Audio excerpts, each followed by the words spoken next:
Assalamu alaikum, shalom. Bonjour à vous toutes et à vous tous qui nous écoutez un peu partout au Togo, en Afrique et dans le monde.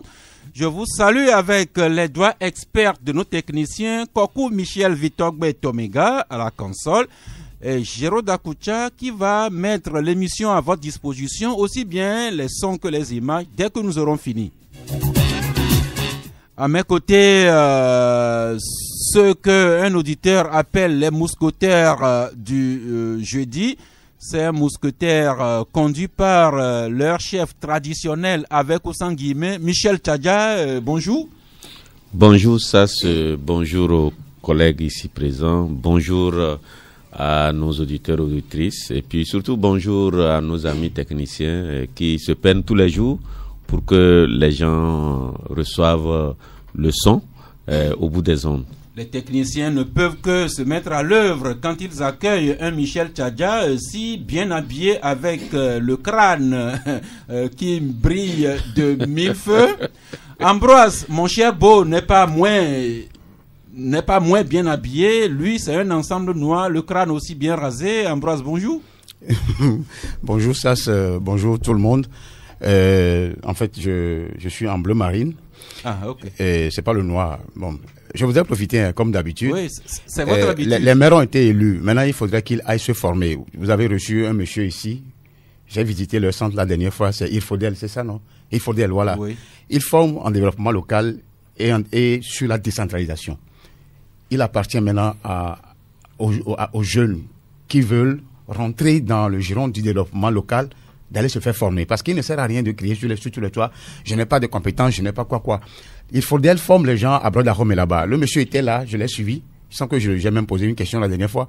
Et je crois que c'est le moment où les conseillers municipaux aussi choisissent d'aller se faire former, de renforcer leur capacité. Vous avez dit l'essentiel. Oui. Les maires, ils ont la légitimité, la légalité. Maintenant, il faut qu'ils aillent acquérir l'expertise au centre Irfodel ou encore au sein de l'ONG de notre ami Pascal de Agbové EJD ou d'autres instances. Il faut être bien formé parce que, attention, il y a du travail sur le terrain.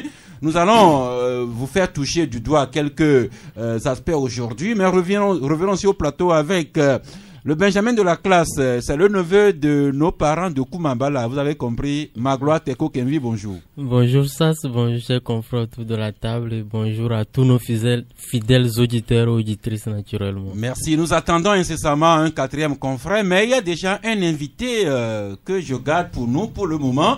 Sachez tout simplement qu'aujourd'hui, nous allons repartir sur les traces du chef de l'État qui se trouve à New York depuis quelques jours.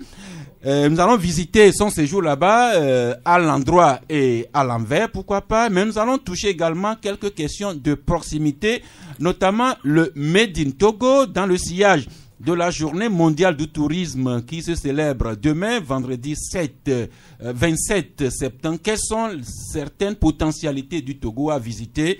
Et nous allons finir par la politique à la fin. Eh bien, aujourd'hui, il n'y a pas de pensée du jour pour démarrer l'émission. C'est plutôt un carnet rose. Carnet rose que nous ouvre aujourd'hui Zaina Pierrette et Pascal Akousoulelou.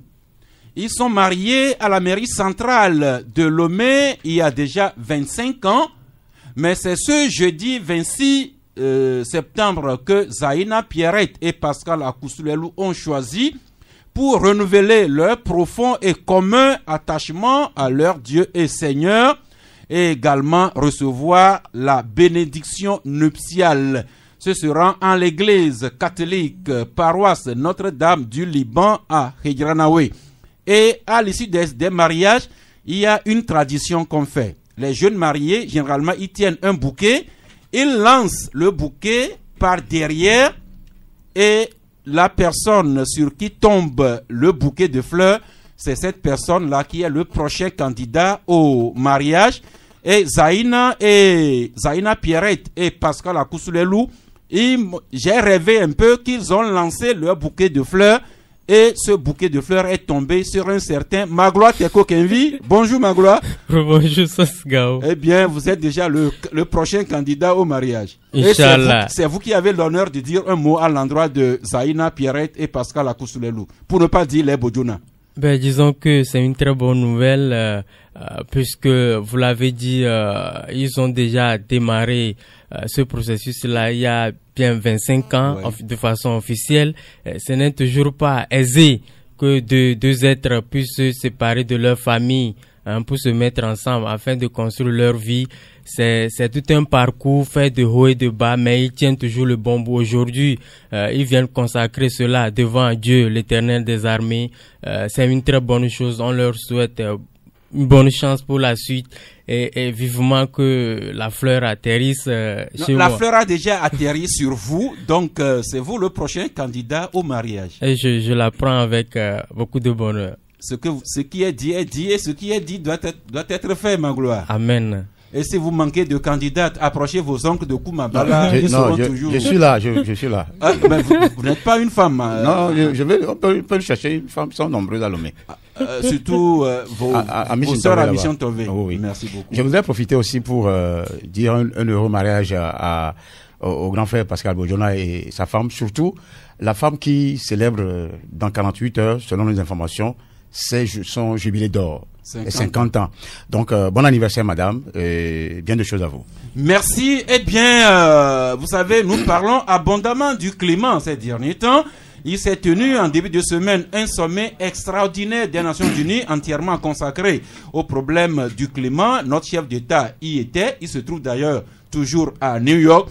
Réchauffement climatique par-ci, dérèglement par-là, mais il y a également certains comportements de proximité que nous faisons.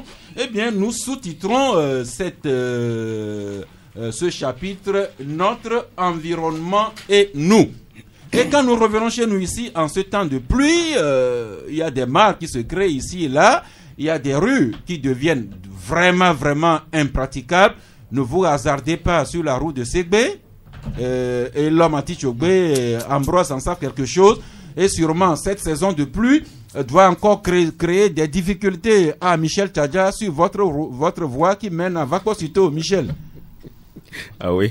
Oui.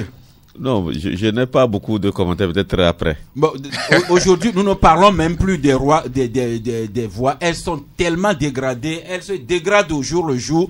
Et le ministère des Infrastructures et les municipalités, les maires, et ils vont nous dire qu'ils ne sont pas encore installés. Personne ne fait encore rien. Et nos routes sont en train de disparaître comme ça. Mais ce qui nous retient notre attention, c'est cette interpellation que certains journaux font à certaines autorités et à nous-mêmes. Magloire, votre journal Flambeau, vous parlez des inondations à Lomé et vous décernez un carton rouge à la municipalité de Lomé que vous mettez sur le banc des accusés. Pourquoi, Magloire? Oui, pourquoi? Parce que, vous savez, comme vous l'avez dit, nous passons un temps pluvieux actuellement, ce qui fait que quand vous rentrez un peu dans les ruelles de Lomé, que ce soit sur les rues même, on constate qu'il y a l'inondation qui est là et ça crée beaucoup de problèmes aux usagers et aux riverains. Nous avons estimé qu'il était important de soulever le débat pour en parler afin que nous puissions trouver ensemble des solutions à ça. Et dans notre parution spécialement du jour, nous avons ressorti deux cas essentiellement. Le cas du quartier de Agiakome, notamment dans les environs du domicile de l'autre leader de la lutte politique, en tout cas au temps des indépendances. Je vais parler de le nom m'échappe un peu. La maison du docteur Hospice Coco? Non, pas lui. Ok. Enfin, le quartier à Agiakome. Le quartier à Agiakome, selon ce qu'on nous a dit, c'est que ce quartier n'a jamais connu de l'inondation dans les années 60, 70, 80. Mais aujourd'hui, il se fait que il y a plus de riches, de gros bonnets qui se créent dans la société. et qui érigent de gratte-ciel dans les quartiers. Et vous allez constater qu'à partir du moment où on construit ces immeubles, ces hauts stands-là, et ça a forcément des conséquences sur leur environnement. C'est-à-dire que les Togolais de basse classe qui n'ont pas les moyens de s'offrir de gratte-ciel et qui vivent dans leurs maisons modestes. Il n'y a pas encore de gratte-ciel. Disons que des maisons à étage, à un niveau donné, 4 étages, 5, 6, 8 étages, on en a à Lomé. Et vous allez voir que ces gens-là, c'est eux qui paient les pots cassés. C'est-à-dire que lorsqu'il pleut, les fondations qui sont très élevées renvoient l'eau de ruissellement et tout dans ces maisons-là. Et ce qui fait que les gens, malgré eux, vivent avec ça. Ils n'ont pas le choix parce que ce n'est pas de leur faute en réalité. Mais nous disons que ça relance également le débat des permis de construire et des études préalables qui devraient être faites pour que ces bâtisses-là puissent voir le jour dans le pays. Qui créent des problèmes donc de voisinage entre ceux qui étaient là avant et qui deviennent maintenant victimes des nouvelles constructions érigées par les nouveaux riches. Voilà un carton rouge. L'autre carton rouge, c'est le journal Planète Écologique qui, ce carton jour est décerné par ce journal aux riverains de la lagune de Baie. Le journal Planète Écologie écrit « Lagune de Baie ou la fosse septique des toilettes riveraines » pour dire que nombre de personnes qui habitent dans les environs des lagunes, ils dirigent directement leur puisard et eau de ménage dans ces lagunes, sans oublier que ce qui renvoie dans les lagunes leur reviennent sous forme de maladies dont les maladies diarrhéiques et pourquoi pas le choléra. Et il y a quelque temps, le gouvernement nous a mis en alerte. Et Flambeau des démocrates écrit justement santé publique, le gouvernement veille au grain. Le gouvernement qui nous a alerté sur les risques de contagion au choléra. Ça, c'est pour les zones où il pleut. Et également, vigilance accrue face à la détection des cas de poliomyélite. Une campagne de vaccination est déjà lancée au nord du Togo, notamment dans les régions frontalières du Ghana, où des cas de polio ont été détectés. Mais revenons et terminons avec la problématique du climat. Je rappelle que au niveau des Nations Unies, un sommet extraordinaire a été tenu là-dessus en début de semaine. Le chef d'État s'y trouve toujours. Et sur le réchauffement climatique, Michel Tchadja, votre journal Voilà le vainqueur, vous faites un article sur le rapport alarmant du GIEC. C'est un groupe constitué de scientifiques qui produisent un rapport vraiment alarmant sur l'état des océans, l'état du climat et de la planète. Oui, si vous lisez ce rapport, vous allez passer une nuit blanche parce que c'est un rapport, comme tu l'as même dit, c'est un rapport alarmant parce que par rapport aux océans, la situation n'est pas du tout reluisante. Et ce groupe attire l'attention des dirigeants du monde qui sont actuellement à New York pour plus d'action et pour plus d'efficacité parce que on parle beaucoup d'environnement, on parle beaucoup de l'environnement, mais les actes ne suivent pas, ce qui fait que plus nous avançons, plus les problèmes climatiques, les problèmes environnementaux deviennent de plus en plus sérieux. On nous apprend, selon les experts, que la Terre risque d'augmenter de 3 degrés d'ici 2050. Et si nous ne prenons pas garde, il y aura d'ici 2030 100 millions de malheureux, c'est-à-dire 100 millions de gens qui n'auront rien à manger à cause du climat. Donc, du coup, ce qu'on peut dire aujourd'hui, c'est que nos dirigeants ne soient pas omnibulés par la lutte contre le terrorisme, parce que on se rend compte que ces derniers moments, c'est la chasse croisée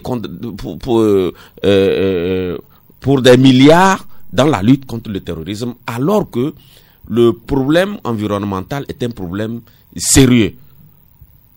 Et vous prenez, par exemple, la CEDEAO, ils se sont retrouvés en marge des travaux de la 104e session de l'ONU pour parler du terrorisme. C'est vrai, on a organisé un sommet sur le climat, mais on s'est rendu compte que les engagements pris par exemple le fonds vert, dont on a longtemps réclamé aux pays qui émettent beaucoup plus le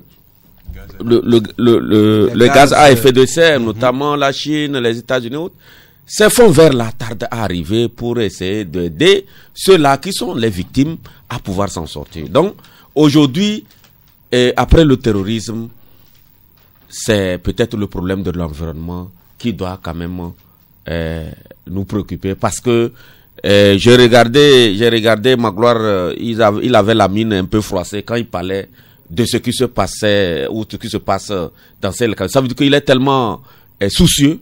Et aujourd'hui, vous savez, la route du contournement est en train de faire des victimes. Nous l'avons relevé ici au niveau de l'Egbasito, côté ouest, oui, disons côté nord-ouest. Il y a un problème qui se pose là-bas parce que les eaux qui allaient de l'autre côté à l'est, avec la route, ces eaux-là reviennent vers le côté nord-ouest, ce qui crée des problèmes d'inondation, d'érosion. Des maisons risquent de partir. Et j'en parlais même ce matin justement à un élu local qui m'a dit que vraiment ils sont très attentionnés, ils sont très en tout cas attentifs à ces problèmes-là qui verront dans les jours à venir. Ce qui veut dire que c'est des problèmes au niveau national, c'est des problèmes sérieux, et au niveau international, c'est des problèmes sérieux qu'il faille prendre avec soin. C'est le long développement qui traduit votre degré d'excitation sur les problèmes de climat. Et l'homme à Tichobé, bonjour. Bonjour Sass, bonjour aux auditeurs et bonjour à tous les confrères en studio. Merci de nous avoir rejoints et nous enchaînons en nous mettant sur les pas du chef d'État Faure Gnassingbé qui se trouve à New York depuis déjà plusieurs jours. Il a assisté à ce sommet extraordinaire sur le climat. Il est également là dans le cadre de la 74e Assemblée Générale des Nations Unies. Il continue avec des contacts ici et là. Votre journal, La Nouvelle Tribune, vous titrez justement New York Assemblée Générale de l'ONU, Faure Gnassingbé, présent à l'ouverture du débat général. Il s'y trouve toujours. Et l'homme? Oui, le chef de l'État prend part activement à ces travaux du côté de l'Organisation des Nations Unies. Je pense que c'est l'Assemblée Générale de cette organisation suprême dans le monde. Mais j'aimerais parler beaucoup plus du sujet préoccupant, c'est-à-dire du climat, de la préservation de la biodiversité. Vous savez, chaque année, on organise plusieurs conférences, plusieurs ateliers sur le climat, sur la préservation de la biodiversité, sur la préservation de l'environnement.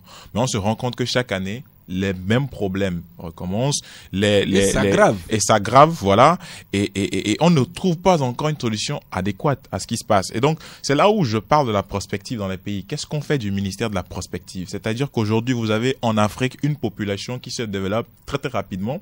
C'est-à-dire que d'ici 20 ans, combien d'Africains vous aurez? Aujourd'hui, on a tel nombre d'Africains. Dans 15 ans, combien de Togolais? D'abord, combien de Togolais? Ensuite, combien d'Africains nous aurons? Et ensuite, combien de personnes nous aurons dans le monde? Et donc, si vous ne vous adaptez pas à cette donne-là, vous allez vous rendre compte finalement que on a plus de personnes qui aujourd'hui font de la demande. La demande, c'est quoi? Quand vous avez plus de personnes, plus d'habitants, les gens veulent acheter des voitures. Tout le monde veut rouler en voiture. Et la voiture aujourd'hui, qu'est-ce que ça fait? Ça pollue l'environnement. Et donc, si vous savez que d'ici 5 ans, vous avez une population qui va augmenter ou bien qui va croître de tel nombre de pourcentages, qu'est-ce que vous faites? Vous vous adaptez en fonction. Et donc, chaque année, on met des millions dans des thématiques comme ça, dans des conférences, sans résultat. C'est-à-dire, on n'a pas grand résultat de cet impact-là. Deuxième chose, et quand vous prenez aujourd'hui les multinationales qui sont sur notre continent africain, et je veux parler par exemple de la fondation Bill Gates qui fait de l'exploitation du colbalt au Congo, par exemple, ça c'est juste un exemple.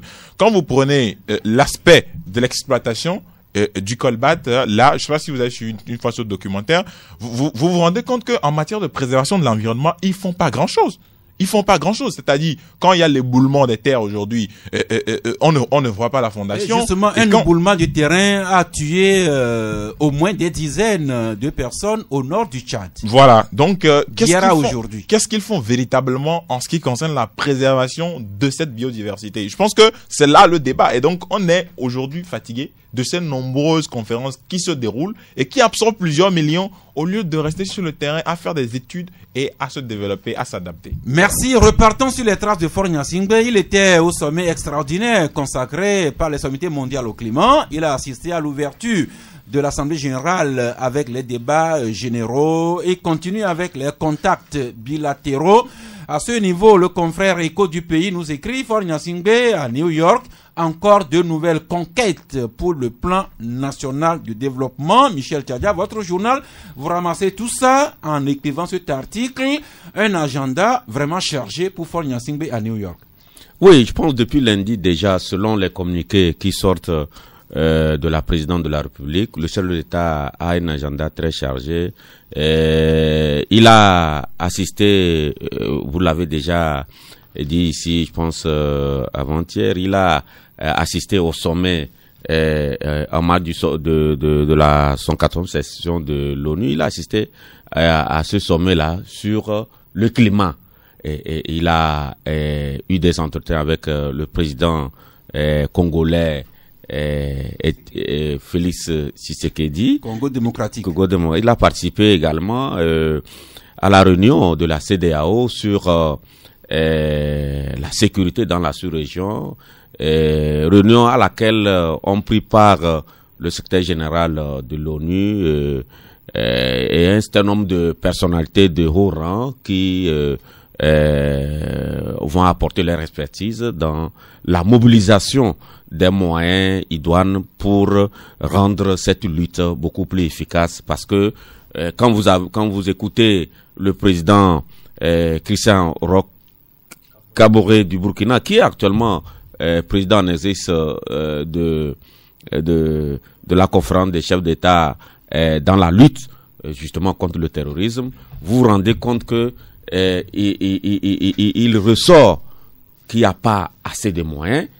Et pour gagner le terrorisme au Burkina, lui, il estime qu'il faille augmenter les moyens dans la lutte du terrorisme au Mali, parce que généralement, lorsque vous écoutez les autorités sécuritaires du Burkina, le plus souvent, les djihadistes là viennent du Mali. Et donc, il est allé même plus loin pour dire qu'il faut quand même régler le problème libyen, parce que c'est le péché originel, et qu'il faille aussi étendre la lutte en réglant le problème libyen. Donc, agenda vraiment chargé pour Faure Gnassingbé, le climat, les débats diplomatiques, les problèmes de sécurité, mais également la recherche de financement pour notre PND. Mais avant New York, Faure Gnassingbé était à Abu Dhabi. Avant Abu Dhabi, il était récemment au Japon. Avant le Japon, il était en Chine, en Égypte, en Inde, un peu partout.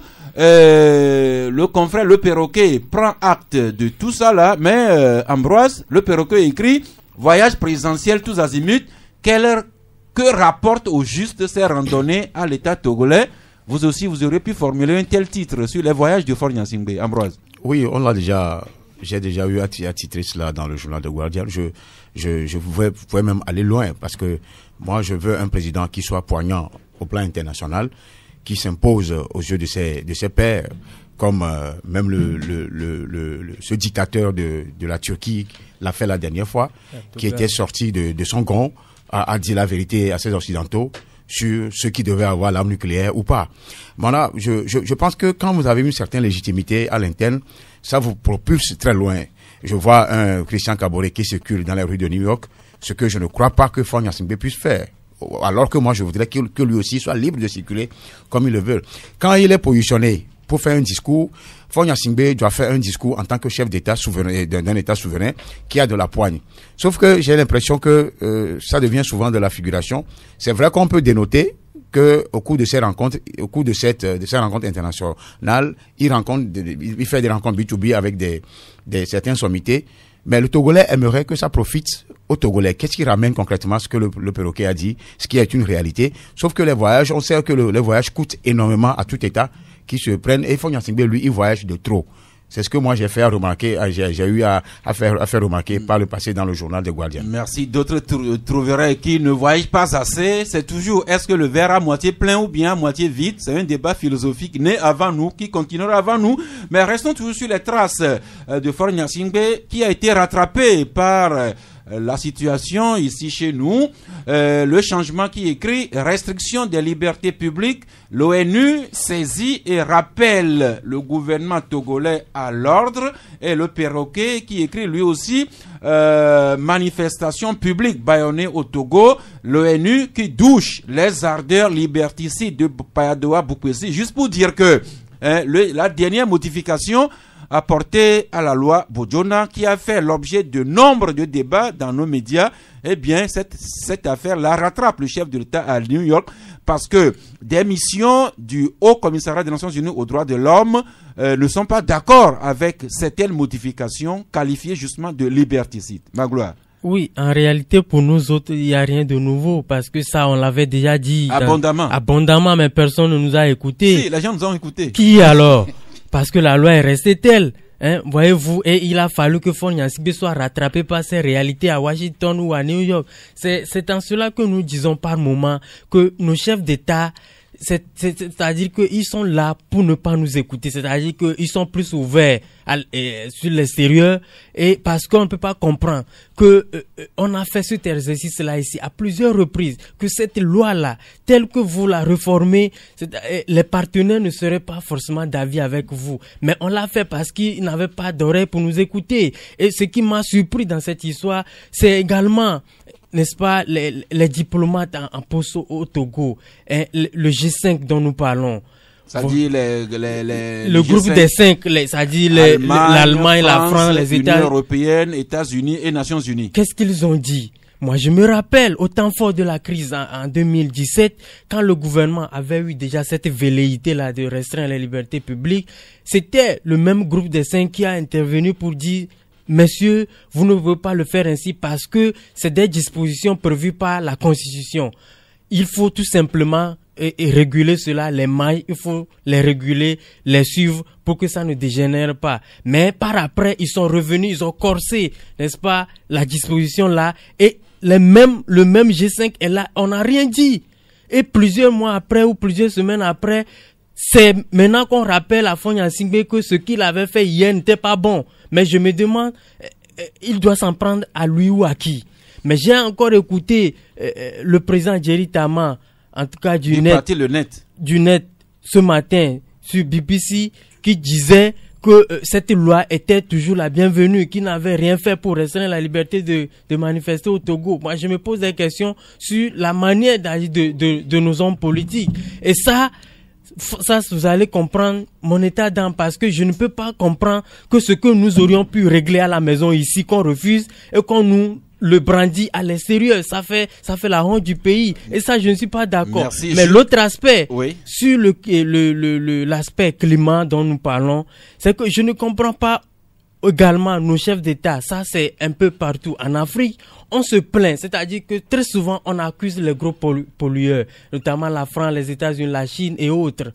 Mais je me dis, quand on va là-bas, on dit le chef de l'État a également participé à un mini-sommet sur le climat, c'est également bien. Mais qu'est-ce qu'ils disent concrètement à leurs partenaires? C'est de ça qu'il s'agit. Voyez-vous, c'est les mêmes chefs d'État africains qui autorisent qu'on envoie en Afrique des vieilles voitures, c'est-à-dire qui font plus de 20-30 ans, que les Blancs n'utilisent plus. Et ils autorisent ça, qu'on amène ça en Afrique. Oh, c'est également ça qui dégage, comme l'homme l'a dit, du CO2 qui pollue nos environnements. C'est vrai que l'Afrique pollue très peu l'environnement, mais également nous avons notre partition à jouer. Si nous acceptons qu'on nous amène ces vieilles carrosseries-là, c'est que également nous sommes coupables quelque part. Merci. L'homme Atichogbe, Faure Gnassingbé, qui est également rattrapé à New York par les réalités sociopolitiques des compatriotes de la diaspora togolaise vivant aux États-Unis. Ils ont manifesté. Je ne sais pas si Faure Gnassingbé a pu les voir et les écouter, mais c'est une réalité. Ce que rappelle Liberté, la diaspora togolaise, qui attire les regards sur la situation sociopolitique au Togo. Vous avez dû voir les vidéos de ces compatriotes qui ont manifesté contre la gouvernance de Faure Gnassingbé. Bon, je pense que les uns et les autres ne sont pas suffisamment attentifs de ce que la presse togolaise, du travail que nous sommes en train d'abattre. Ce sujet, nous on l'a annoncé, d'accord? On l'a dit, on a bien dit que cette loi serait révisée. Si des gens avaient lu il devrait faire des actions appropriées pour pouvoir éviter cette modification qu'il y a eu, au lieu de rester aujourd'hui dans l'action ou de jouer le médecin après la mort. Moi, je préfère, comme je l'ai dit toujours, la prévention plutôt que la guérison. On avait annoncé cela. Les gens savaient que ce truc, justement, allait subir une petite modification. La modification en soi n'est pas une mauvaise chose, mais on peut toujours faire des amendements qui vont faire consolider la démocratie et avancer le pays. Mais on a constaté tout simplement qu'il y a un tollé autour de cette modification-là. Et les propos tenus par les uns et les autres le jour du vote de cette loi, ce sont des propos qui sont de nature aujourd'hui à contredire les actions qu'ils ont posées sur le terrain. Parce que je me rappelle bien que des députés dans la salle avaient dit que cette loi ou cette modification restreignait la liberté de manifestation publique, mais ils ont été les premiers à lever la main pour dire oui, je vote. Et donc nous, c'est-à-dire, ça ne m'émeut pas tout ce que les gens ou tout ce que les actions et toutes les actions aujourd'hui qui sont faites gauche à droite, moi ça ne m'émeut pas. Et moi je pense qu'on a une classe politique atypique. Je pense qu'on est plutôt des gens, enfin, le Togolais ou bien nous tous, nous en tant que citoyens togolais, nous aimons plus le débat de caniveau d'arrière-boutique que le vrai débat. C'est-à-dire qu'on s'asseye et qu'on discute, qu'on fasse des actions qui vont dans le sens de l'amélioration d'une situation plutôt que de faire du tapage pour rien. Parce qu'aujourd'hui, on constate que les gens font du tapage pour rien. C'est vrai que l'ONU aujourd'hui, c'est une institution importante qui demande ou qui aurait demandé à l'État togolais de réviser cette loi de revenir sur cette révision plutôt parce que ça restreignait la liberté de manifestation publique. Ça, c'est un débat intéressant. Vous comprenez? Et donc, au niveau du Parlement, les mêmes qui avaient dit le soir, je pense que c'est du 8 mai, que non, nous allons faire ceci, non, c'est pas du 8 mai, je pense c'était en mai, voilà. Oui, voilà, les gens qui aujourd'hui, le soir là même du vote, on dit non, vous savez, cette loi-là, on craint que bon, ça restreigne la liberté de manifestation, ce n'est pas une bonne chose. Le chiffon rouge qu'on avait agité pendant que le PNP faisait ces manifestations-là, maintenant c'est passé, je cite un député fidèlement, hein, et le soir là même, quand on a dit de procéder au vote, ce sont les mêmes députés qui ont levé la main pour dire oui. Merci. Donc chacun tirera ses conclusions. Moi, ça ne me met pas. Voilà les réalités du Togo. La presse avait alerté, mais personne nous avait écouté. Et quand ces modifications avaient été faites, la presse avait condamné. Des associations de défense des droits de l'homme, des libertés publiques avaient crié. Personne ne nous avait écouté. Les partis politiques ont crié, personne ne nous a écouté. Et voilà le chef, s'il vous plaît Ambroise, voilà que le chef d'État se retrouve rattrapé à New York. C'est le ICDH maintenant qui demande au Togo de procéder à une relecture de cette loi. Comme est-ce que ce que nous aurions pu faire ici à domicile, c'est à l'extérieur maintenant qu'on nous enjoint de le faire. Oui, Ambroise? Oui, merci. Je pense que ce que l'homme a développé, on peut l'appeler de l'hypocrisie en politique.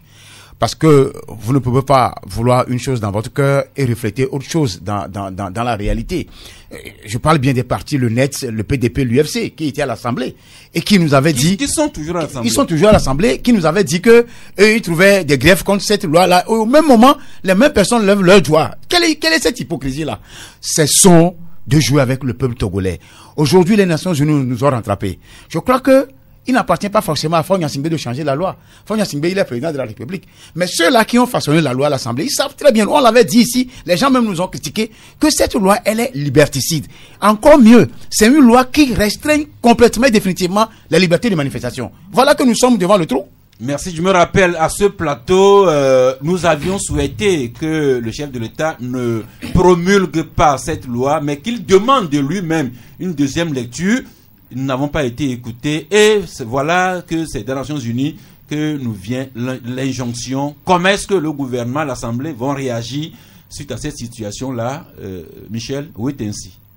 Non, je pense que, comme tu l'as rappelé, nous l'avions dit ici, j'étais devant ce même micro où je disais que par rapport à cette loi, c'est vrai qu'on a senti à un moment donné par rapport à ce que nous avons connu comme manifestation, qui avait vraiment un abus, qu'on pensait qu'à tout moment, les Togolais cessaient pratiquement de travailler, on demandait à tout le monde d'être dans la rue, alors que ce n'est pas forcément en étant dans la rue qu'on peut vraiment exprimer ce qu'on ressent par rapport à la situation que nous connaissions. Et je disais ici, pour faire pour faire un peu de l'humour en disant que quand vous regardez cette nouvelle loi où on dit qu'on ne peut pas manifester jusqu'à 11 heures. Avant 11 heures, on ne pouvait pas manifester. Je dis, mais si c'est la lutte contre le terrorisme, est-ce que les terroristes ont annoncé quelqu'un qui ne peut pas frapper de 6 heures avant 11 heures? Donc, quelque part, le gouvernement, par rapport à la pagaille, à tout ce qui peut-être a voulu demander, a voulu faire en sorte que les manifestants ne soient pas tellement, en tout cas, galvaudés, mais peut-être qu'on sent aujourd'hui que ils sont allés peut-être beaucoup plus loin et qu'ils ont serré trop les vis, comme on le dit, et qu'il fallait peut-être, mais ne clamons pas trop fort ces rapporteurs spéciaux. Le Togo n'est pas sous tutelle de l'ONU. Ils apportent leur avis. Je pense dans l'affaire Pachanga Singbe, dans d'autres affaires, il y a des groupes de travail de l'ONU qui ont donné leur avis. Il revient au Togo, pays libre et souverain, de voir ce qui est bon pour lui. Et donc c'est pourquoi attends, ce que je dis, je ne suis pas dans la logique de faire de la polémique inutile. Je dis que ils sont libres, ces rapporteurs, de mettre leur avis, mais le Togo saura ce qu'il faut faire pour que si liberté d'expression, de manifestation, si on veut étendre, que de prendre des dispositions idoines. Quand il parle de relecture, c'est au gouverneur de voir. Maintenant, je voulais terminer en parlant un peu des voyages du chef de l'État. Moi, je suis quelqu'un, personnellement, je ne pense pas que le chef de l'État voyage trop. Un président de la République doit être à l'écoute du monde, à l'écoute des mutations. Et ne soyez pas naïfs. Quand un chef d'État voyage, au retour, le lendemain, on ne va pas distribuer les pains à tous les Togolais parce que c'est le fruit de son voyage. Non. Les projets de financement que nous avons, les partenaires qui arrivent tout le temps, qui financent des projets que nous voyons, c'est le fruit des voyages. Quand un président voyage, il négocie.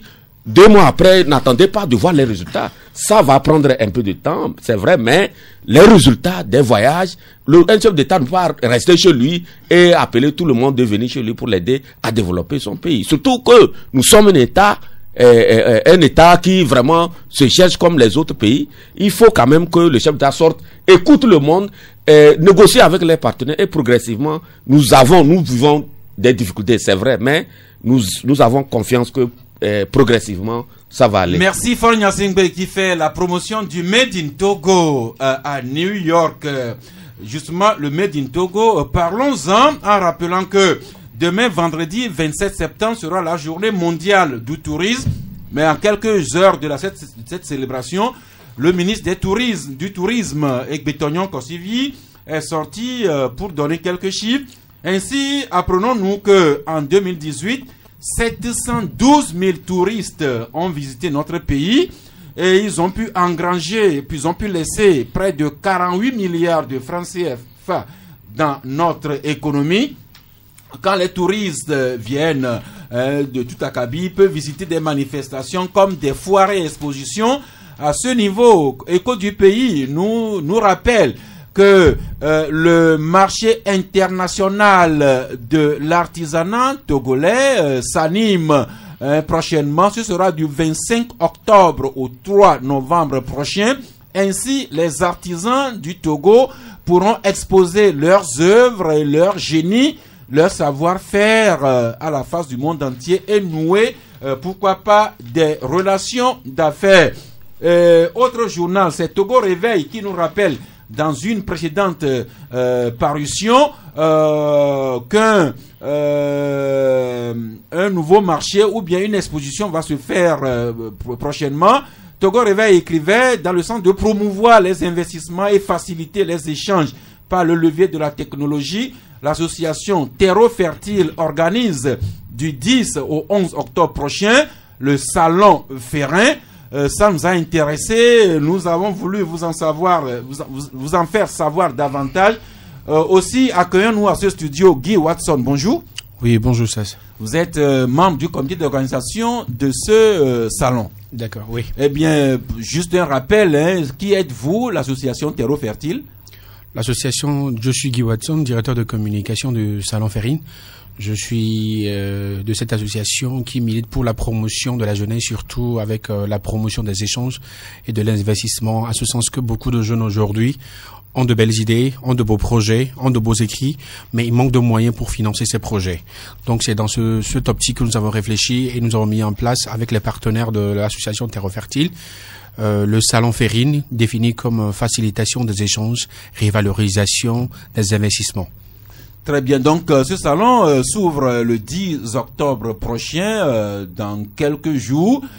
Quelles sont les activités que vous élaborez pour meubler ce salon? D'abord, ce salon aura lieu sur 2 jours, le 10 et le 11 octobre 2019 au Palais des Congrès de Lomé. Et les activités que nous menons, c'est d'abord les expositions avec nos partenaires, parce que beaucoup de personnes, surtout cette jeunesse, manquent d'informations. Donc les partenaires qui nous accompagnent sur cet événement auront des stands, auront des expositions pour pouvoir parler de leurs prestations, mais de leurs services ou bien de leur vision aux participants le jour-là. Donc nous aurons des panels. Nous aurons des ateliers de formation, nous aurons des échanges. Et bien avant, nous avons lancé un concours qui s'appelle le concours Terre Fertile, qui consiste à collectionner des projets de jeunes porteurs et à finaliser et à avoir 20 finalistes pour le 10 et 10 autres pour la grande finale le 11. Donc le premier prix repart avec 1 million de francs CFA comme investissement pour son projet. Et nous aurons aussi des ateliers de formation avec plusieurs formateurs qui viendront de 10 pays. Donc, à savoir notre pays, le Togo, le Rwanda, le Congo, la France, la Côte d'Ivoire, le Niger, le Burkina, où nous aurons ces économies, ces acteurs, ces formateurs, ces panélistes pour pouvoir apporter à ces jeunes comment rédiger un projet, comment vendre son entreprise, comment chercher à avoir de l'investissement. Et nous aurons aussi des rencontres networking B2B qui permettra quand même aux porteurs de projets ou bien aux jeunes porteurs de projets de rencontrer des partenaires et discuter avec eux pour faire valoir leur projet, pour voir dans quelle mesure il y aura des accompagnements. Donc c'est dans ce sens que nous avons noué un partenariat avec ces médias pour l'accompagnement à long terme de ces jeunes porteurs de projets. Alors si quelqu'un veut exposer des articles ou bien exposer un projet ou bien quelqu'un veut participer au concours que vous mettez au programme, est-ce qu'il y a des conditions particulières à satisfaire? Oui, par rapport au concours, c'est déjà clôturé. C'est déjà clôturé. Le concours est déjà clôturé. Le concours Terre Fertile a été déjà clôturé. Et le 18 passé, nous avons eu à former les 20 finalistes pour la grande finale, surtout avec les membres du jury qui vont faire la délibération des 3 prix que nous avons retenus, à savoir le meilleur projet, le prix de l'entrepreneuriat au féminin et le prix du vote du public, le 11 là. Donc, pour le concours, c'est déjà clôturé. C'est déjà clôturé. Disons, les postulants, on aura les résultats au dénouement. Maintenant, ce que nous avons lancé le lundi surpassé, un communiqué de presse annonçant les 20 finalistes, les 20 projets retenus pour la grande finale. C'est-à-dire la demi-finale, c'est les 20 finalistes, les 20 projets retenus pour le 10. Les 20 vont compétir avec la présentation de leur projet aux participants dans l'auditorium du Palais des Congrès de Lomé. Et maintenant, le membre du jury vont retenir 10 projets. Maintenant, les 10 projets sont les 10 finalistes retenus pour le 11 octobre, où ces 10 finalistes vont présenter leur projet au public et aux membres du jury. C'est en fonction de ça, le premier prix qui sera subventionné d'une somme de 1 million de francs CFA sera dégagé, sera délibéré. Le deuxième prix, qui est le prix de l'entrepreneuriat féminin pour encourager l'entrepreneuriat féminin, et le troisième prix, qui est le prix du public. Donc les 10 seront retenus pour la grande finale le 11 octobre au Palais des Congrès de Lomé. Et pour ceux qui voudraient éventuellement venir exposer des articles ou bien des idées? Oui, je vais laisser les contacts à la fin de l'émission. Bon, à la fin de mon entretien, pour que ils puissent prendre attache avec ce numéro et payer ou bien voir les conditions pour les expositions. Nous y sommes déjà à Guy Watson. Ben d'abord, avant de donner les contacts, nous exhortons presque tous les participants à aller sur le site du salon, le www.salonferrine, ferin.com, où vous allez voir l'option participer à ce salon. Vous remplissez ces champs et vous participez à ce salon, ou faites le déplacement du Palais des Congrès de Lomé le 10 et le 11.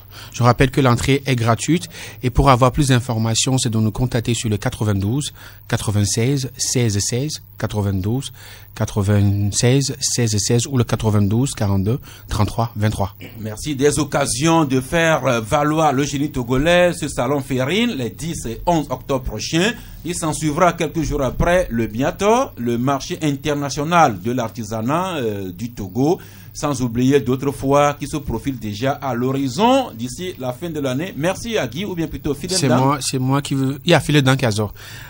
Noch nicht an Idee, an Information, also. On revient bon, en français. Parce que Michel ne comprendrait pas. En français, donc, je rappelle que le 10 à 19h, le jeudi 10 octobre, à 19h, on va se retrouver au palais à l'hôtel du 2 février pour le Foreign Business Dinner.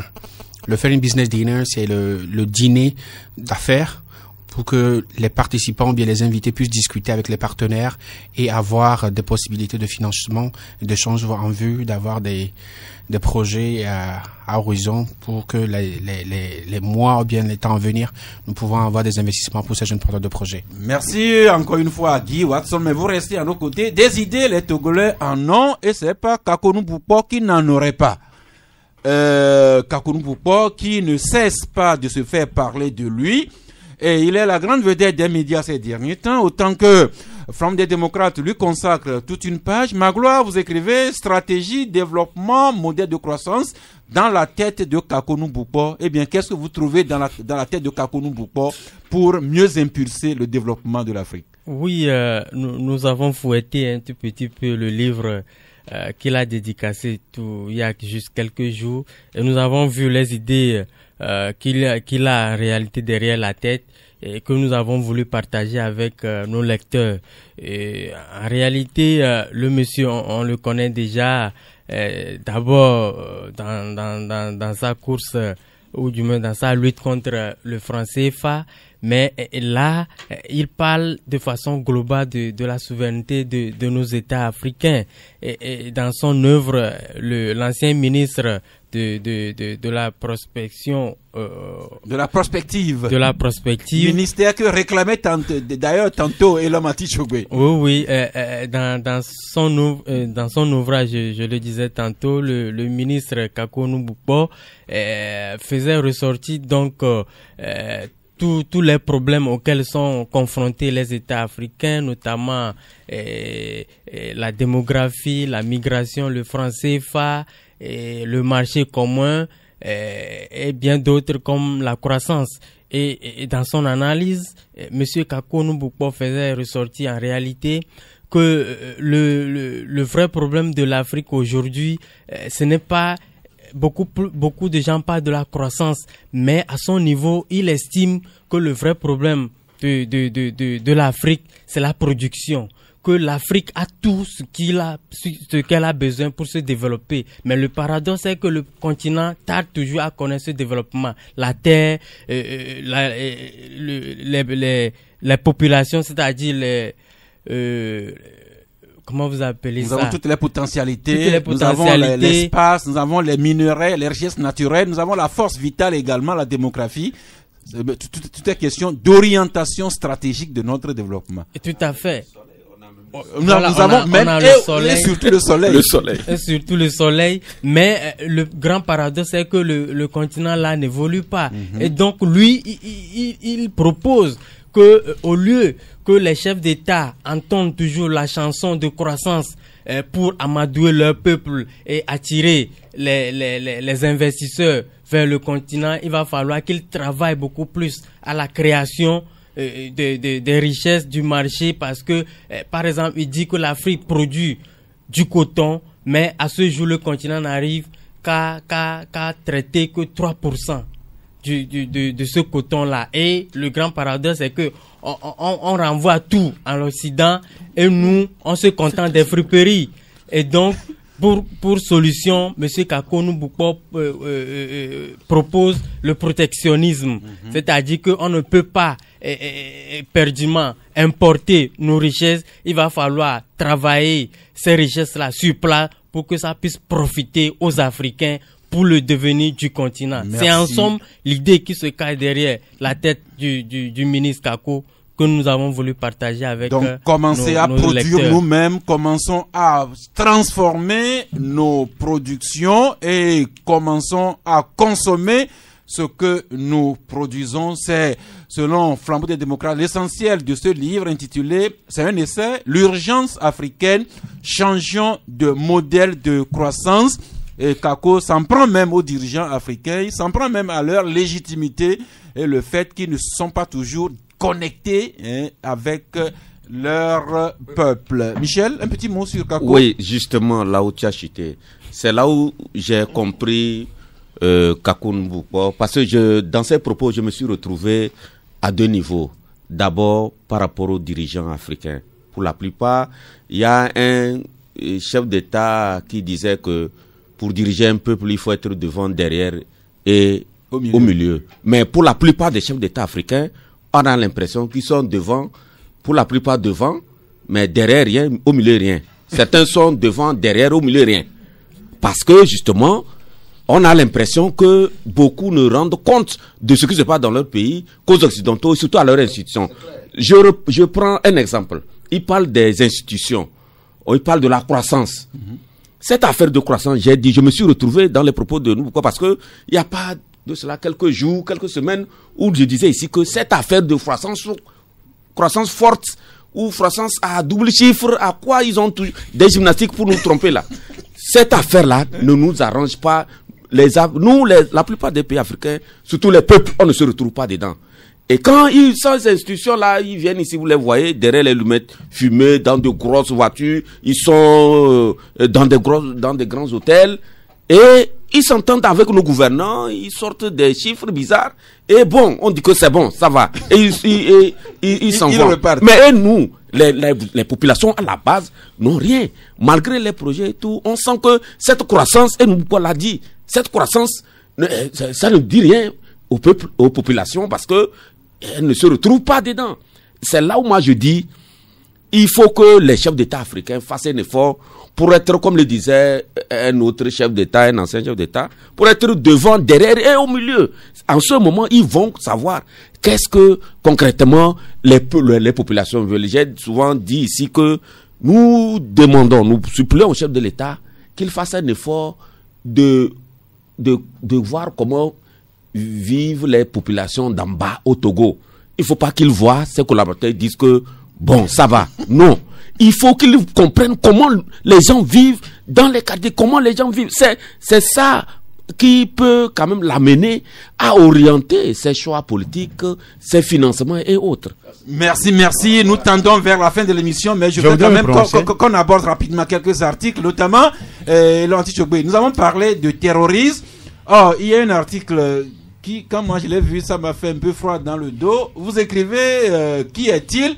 Il s'agit d'une personne apparemment activement recherchée par les forces de sécurité de la sous-région. Et l'homme? Oui, un individu dont on a publié l'affiche sur les réseaux sociaux depuis quelques jours. Vous savez, cette information fait froid dans le dos, comme vous l'avez dit, ça a fait jaser. Et quand vous parcourez un peu le pays, vous vous rendez compte que les affiches sont visibles partout.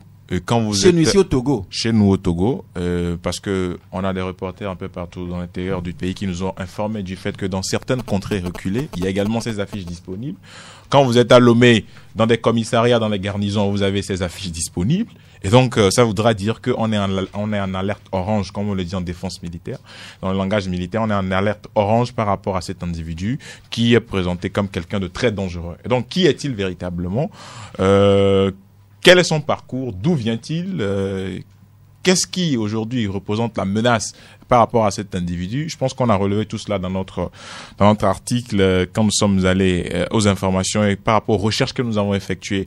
Parce que nous avons même précisé le lieu sur le territoire du Togo où on l'a aperçu pour la dernière fois, selon les informations transmises par les services de sécurité du Ghana au service de sécurité togolais. Donc, je pense qu'aujourd'hui, tout le monde doit être très attentif à cet individu dont on a publié également la photo sur l'affiche. Et qui est-il, son identité, son surnom, et comment est-ce qu'il arrive à faire la peau à tout ce qu'il rencontre sur son parcours.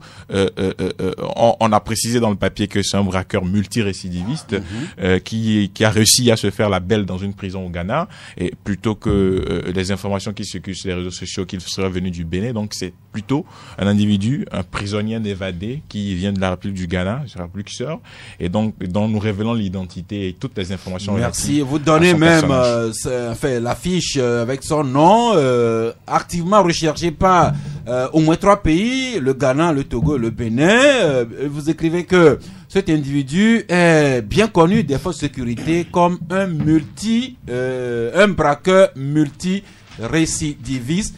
Il ne s'agit nullement de faire peur, de créer la panique, mais savoir quand même que il y a un petit loup, vivement que les éléments de police gendarmerie du Togo, du Bénin ou du Ghana ou d'ailleurs mettent rapidement la main sur lui pour nous rassurer. Voilà, juste avant le temps de nous ouvrir sur les auditeurs. La politique, toujours omniprésente. Et nous sommes à quelques temps de la prochaine présidentielle. Je vous donne juste quelques titres.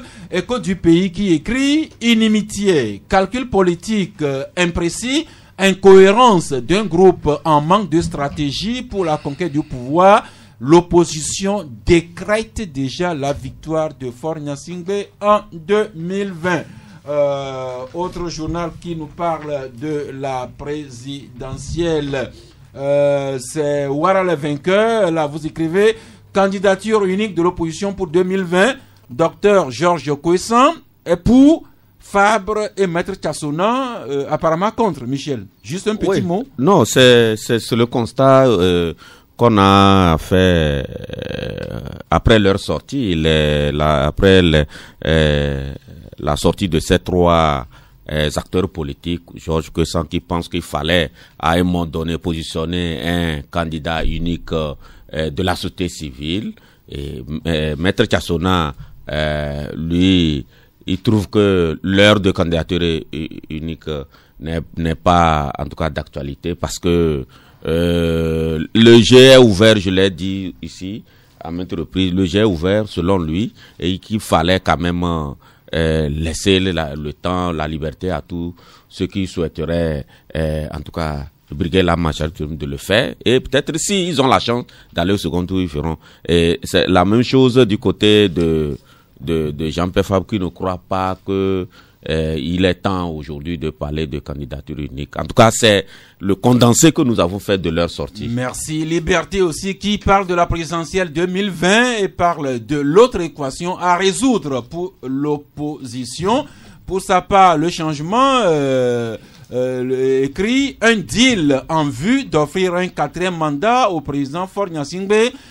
L'inactivisme de l'opposition à quelques mois des présidentielles est plus que suspect aux yeux de le changement.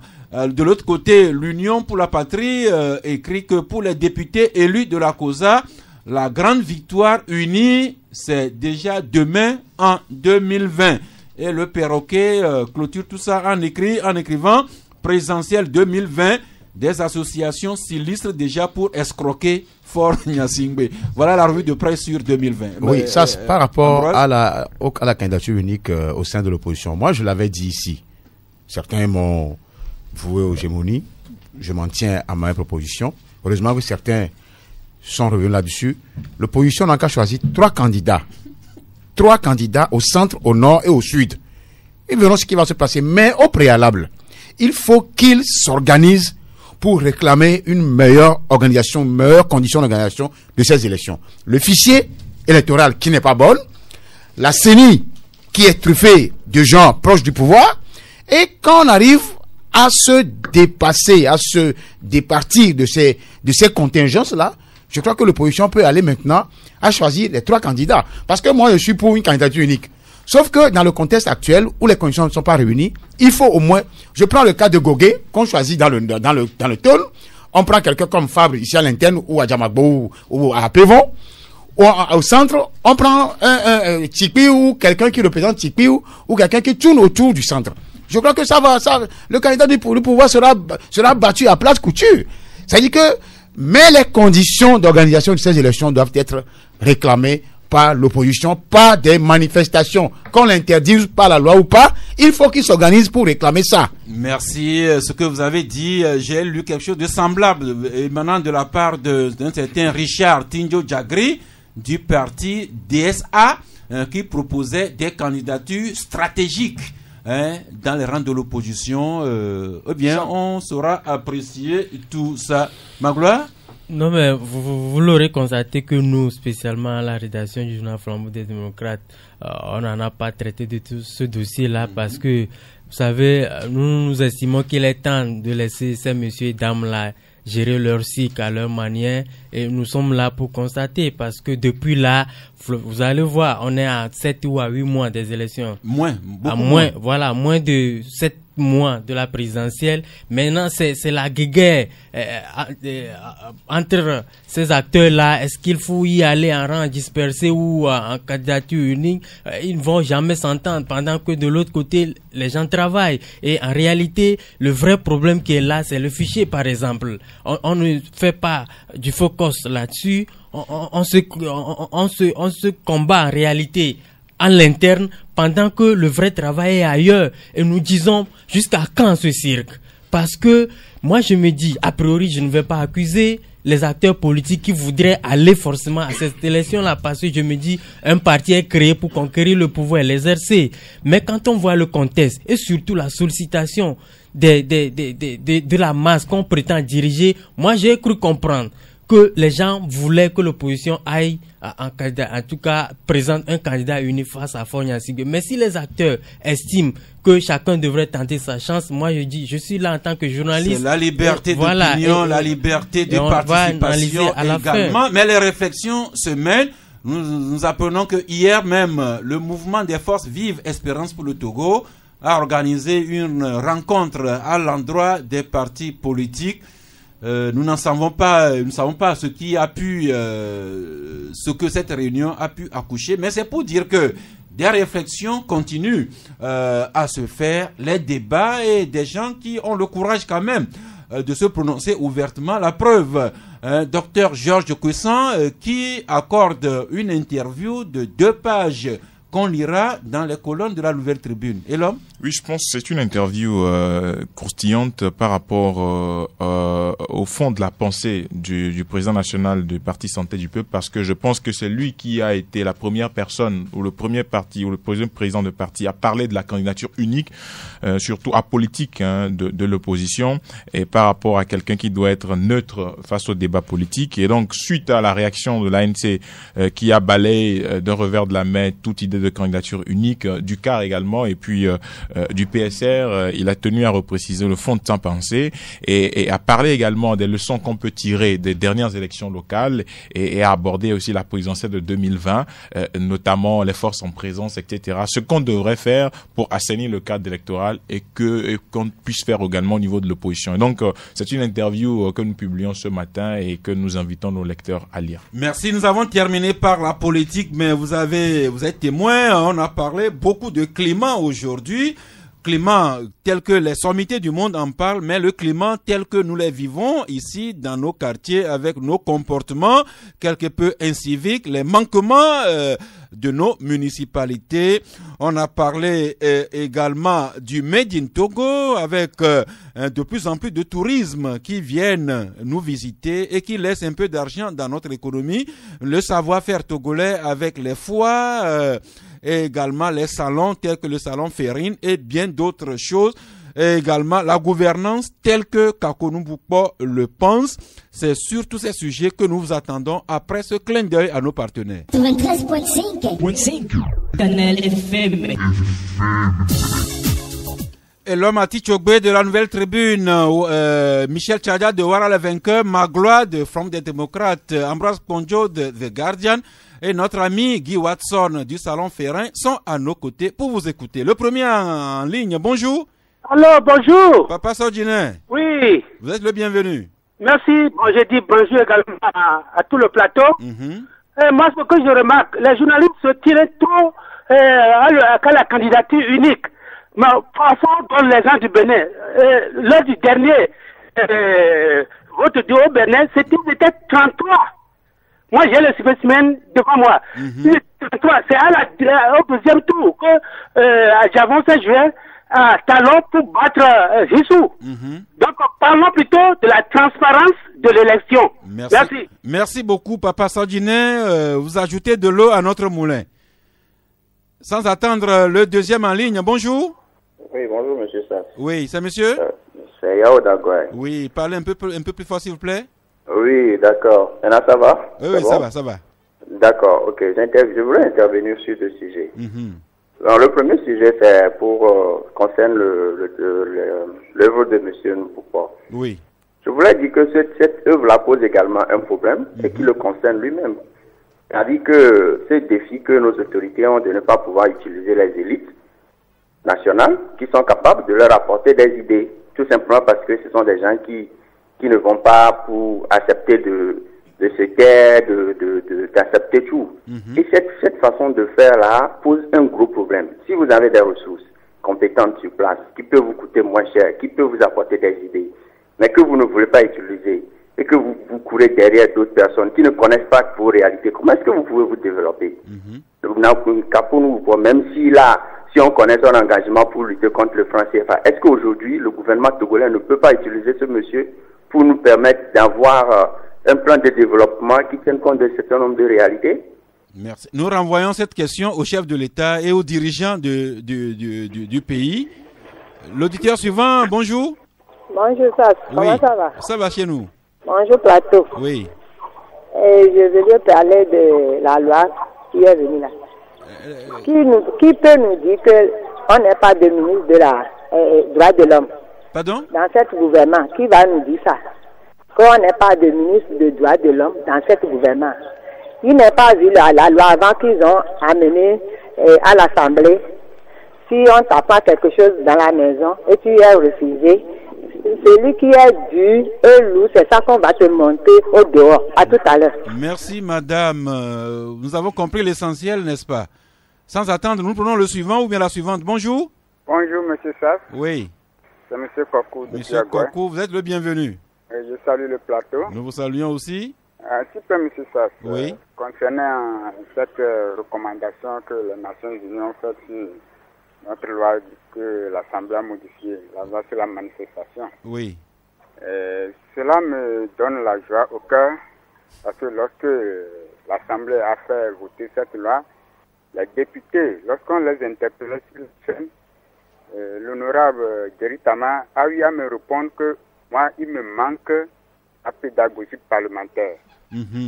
Voilà aujourd'hui que je ne sais pas s'il va répondre aussi à l'Organisation des Nations Unies qu'il manque de la pédagogie parlementaire.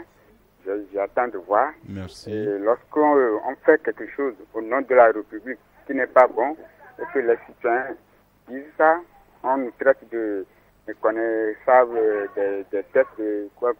La Cour constitutionnelle même qui est garant du bien fonctionnement des institutions de la République s'est tue aussi. On a même pas interpellé la Cour constitutionnelle sur ces choses, mais pas de réponse. Merci.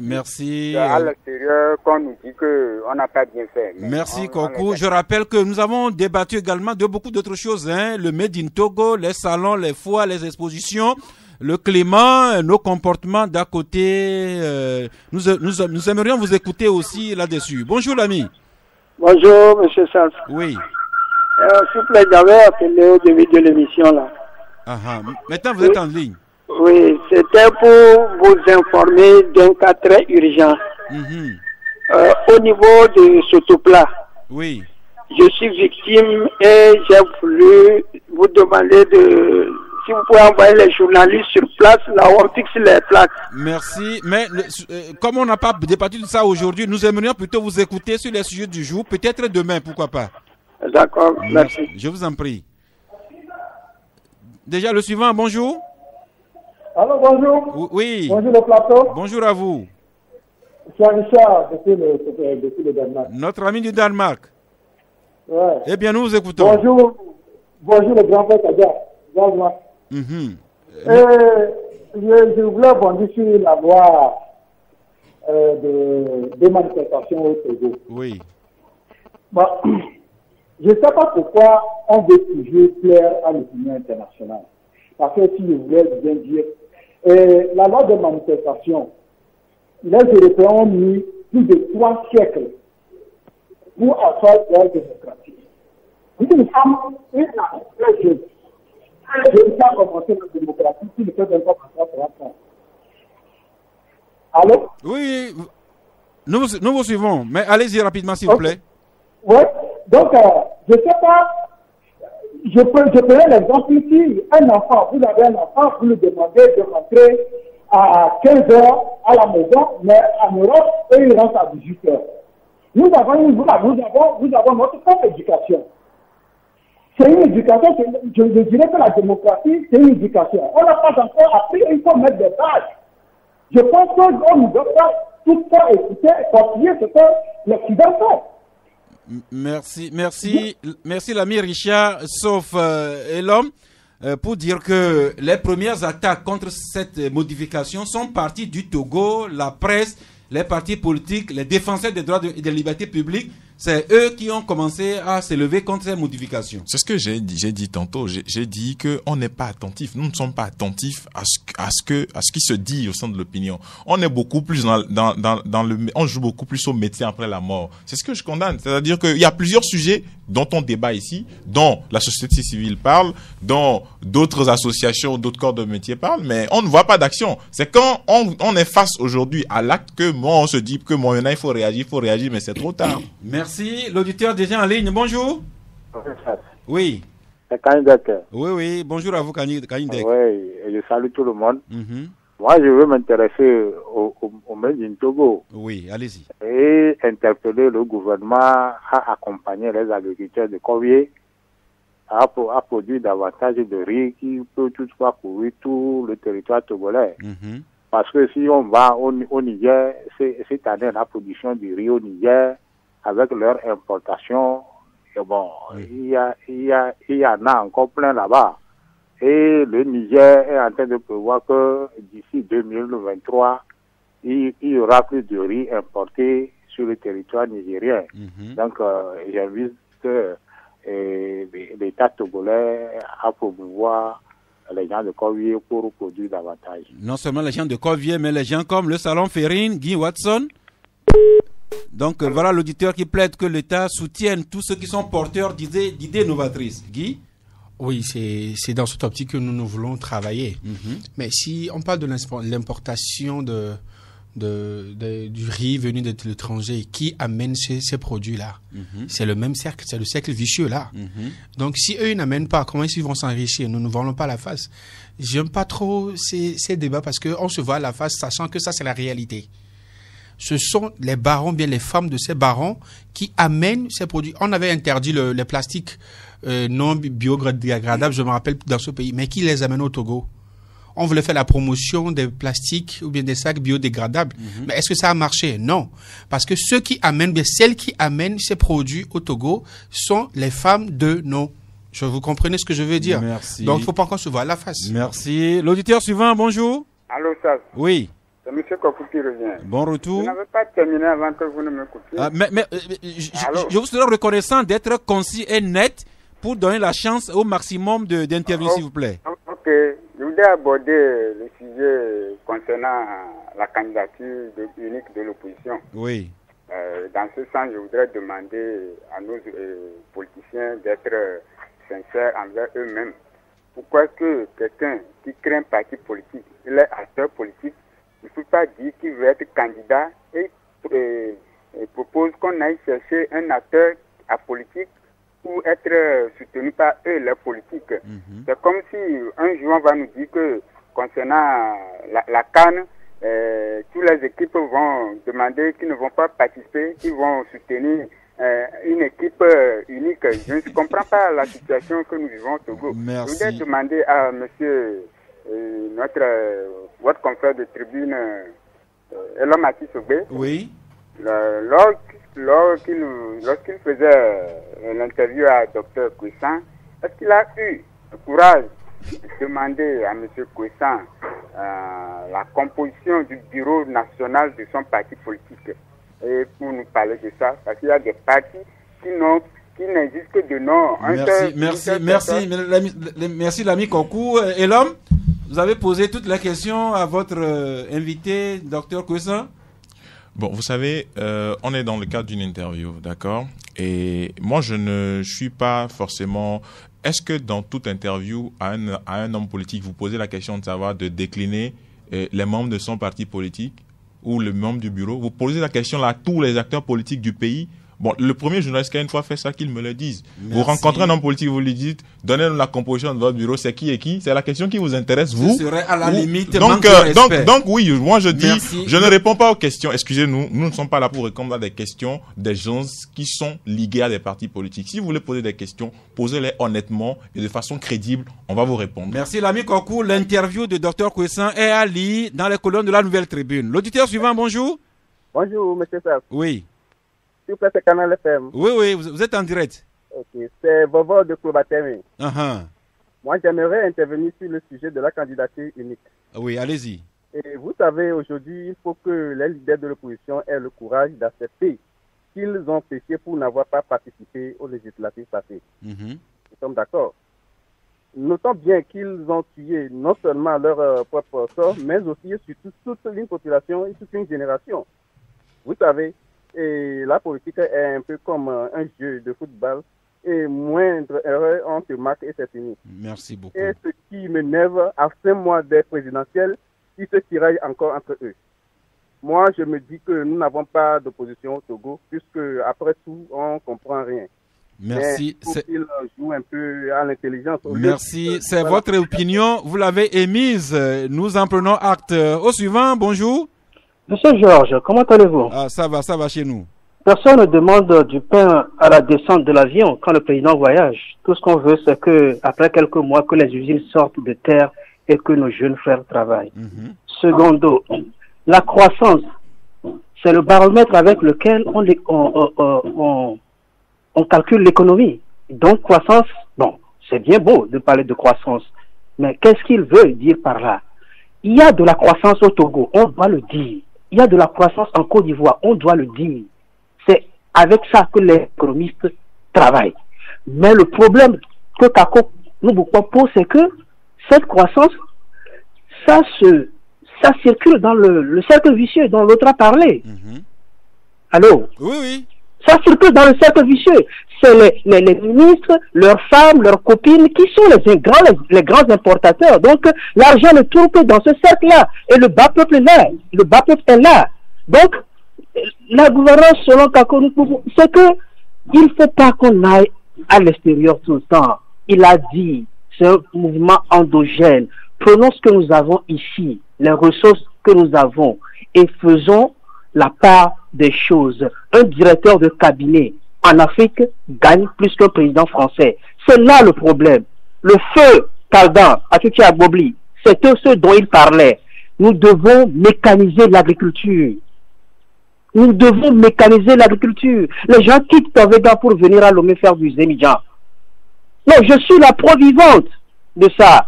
Je ne fais pas du Zémidjan, mais j'ai acheté du terrain pour faire de l'agriculture. Mais les jeunes de ce papa-là, ils sont à Lomé. Et quand j'ai été la fois passée là-bas, moi, ils m'ont demandé de leur acheter de la moto. Hein. Les jeunes de Tovega. Oui. Vous voyez le paradoxe? C'est eux qui m'ont vendu la terre. Ils quittent leurs terrains ruraux bien fertiles. Oui. Donc il faut que l'on donne des motos venir faire Zémidjan ici à Lomé. Oui. C'est difficile à entendre, mais c'est la vérité. Donc, nous devons, vous voyez tout ce qu'on dit là pour les émigrants, le permis de conduire, il y a certains qui doivent rester à l'intérieur. Donc, qu'on donne du travail à ces gens-là. Qu'on donne le pouvoir à la diaspora, que la diaspora vienne et investisse. Et on va utiliser ces braves gens-là pour travailler. Merci à vous, l'ami Georges. C'est à vous qui clôturez les interventions aujourd'hui. 93.5 Canal FM. Merci, nous revenons ici pour clôturer avec la permission de la technique. Vous avez chacun 1 minute pour faire votre conclusion et la sortie avec les cartons pour les confrères. Commençons par l'ami Guy Watson. Non, c'est de faire le déplacement du Salon Férine le 10 et le 11 octobre 2019 au Palais des Congrès de Lomé pour que nous faisons de cette vision de faire du Togo un hub d'investissement par excellence. Donc c'est le savoir-faire togolais, le génie togolais qui sera à l'honneur pendant ces 2 jours. Ces 2 jours-là, oui. Les 10 et 11 octobre prochains. Oui. Merci beaucoup. Eh bien, Ambroise. Oui, moi je voudrais me prononcer sur ceux-là qui pensent que le Togo n'a pas applaudi ou a fait la courbette à la communauté internationale. Le Togo est parti au traité. Et quand on est parti au traité, là, on perd une partie de sa souveraineté. Quand vous-même vous avez fait une loi et que les gens demandent à ce que la loi soit revue, vous refusez, et que la leçon vous soit donnée à l'extérieur, comprenez que vous-même qui avez été au traité, vous respectez les termes du traité, vous perdez une partie de votre souveraineté. Ça, c'est le droit international. Merci beaucoup. En même temps, vous enchaînez avec votre carton. Je n'ai pas de carton aujourd'hui. Je reviens sur les 50 ans d'anniversaire de Madame Zeina Bodjona. Bon anniversaire à elle. Merci. Carton bleu. Carton vert. Non, votre tenue, vous avez dit que c'est quelle couleur? Bleu marine. Eh bien, carton bleu marine à vous-même, à votre tenue, à votre peau. Oui, je vais abonder dans le sens d'un auditeur qui interpellait les chefs d'État africains, surtout à être un peu plus attentifs à nos élites. Kako crie depuis un moment, mais tout semble dire que personne ne l'écoute. Et ça, je vais prendre au mot le doyen et l'ancien ministre qui a créé Askai et Djondo. Gervais Kofi Djondo. Il disait l'autre fois que lui ne comprend pas. En tant que panafricaniste, qu'on dise qu'il y a une zone franc CFA en Afrique de l'Ouest et une seconde zone CFA en Afrique centrale, mais que les transactions soient... ne puissent pas se faire entre voilà. les deux zones. Et que dans ces situations, il ne comprend pas que les chefs d'État africains puissent ne pas parler de ça et que personne ne veut lever son petit doigt pour dénoncer ça. Et il dit en tant que panafricain, il n'est pas du tout satisfait de ça. Donc je dis, l'urgence aujourd'hui, c'est de travailler à créer de la richesse chez nous ici. La croissance est également chez nous. Merci. Et puis pour les chefs d'État, Michel l'a dit, que les chefs d'État soient devant, au milieu de nous et derrière nous. Comme ça, ils pourront sentir exactement comment nous respirons. Maintenant, votre carton? Non, je n'ai pas de carton, mais je salue un ami, il s'appelle Germain Amenyenou. Il nous suit depuis Montien et également sa sœur qui nous suit actuellement. Surtout sa sœur. Rappelez-vous que le bouquet de fleurs de Zaina et Pascal est tombé sur vous. Je l'ai solidement. Merci beaucoup. Et là, Bati Tchogbe? Ce que Magloire vient de dire par rapport au panafricanisme, moi je m'étonne toujours que quand vous voulez aller au Maroc, vous devez prendre Royal Air Maroc. Si vous voulez aller au Maroc. Mais la CEDEAO aujourd'hui a accepté le Maroc. Enfin, la CEDEAO n'a pas encore accepté, mais le Maroc a fait la demande d'être membre de la CEDEAO alors qu'il n'y a aucune compagnie ouest-africaine à part RAM qui dessert le Maroc. Il y a un problème. Donc même Askai ne dessert pas le Maroc. Vous ne pouvez pas aller au Maroc avec Askai. Merci. Vous prenez pour aller au Maroc. Vous ne pouvez pas aller. Donc, chacun libre de faire son analyse par rapport à cette situation. Je n'ai pas de carton, on a parlé de climat. Moi, je vais parler d'agriculture via une information très précieuse que moi j'ai appris ce matin. J'ai appris ce matin au ministère de l'Agriculture que le Togo a 300 000 tonnes d'excédent de manioc. J'ai dit waouh. Parce que tout le monde mange à Tchéké. La Côte d'Ivoire, ici, a besoin de manioc pour pouvoir faire son attiéké. Ben, si aujourd'hui, les producteurs togolais peuvent se tourner vers la Côte d'Ivoire pour faire du bon business, je pense qu'on peut faire une meilleure transformation. Ça, c'est du made in Togo. Voilà. Michel Tadja? Non, je voulais m'adresser à ces jeunes dont parlait notre dernier auditeur. Georges. Ceux-là qui bradent leur terre pour s'acheter des motos pour venir faire des médias à Lomé. Ceux-là que les politiques utilisent lors des marches en leur promettant un mieux-être lorsqu'ils viendront au pouvoir. Alors qu'ils sont conscients, ils vivent comment ces politiques-là se bagarrent entre eux. Et moi, je voudrais plutôt dire à ces jeunes de garder leur terre et dans le PND, dans le cas du PND, avec le ministère de l'Agriculture, ils pourront peut-être développer leur terre là, aller vers une bonne production et aller une bonne transformation, et ils pourront être des milliardaires, des millionnaires, j'allais dire, et pour ne pas dépendre de qui que ce soit. Merci.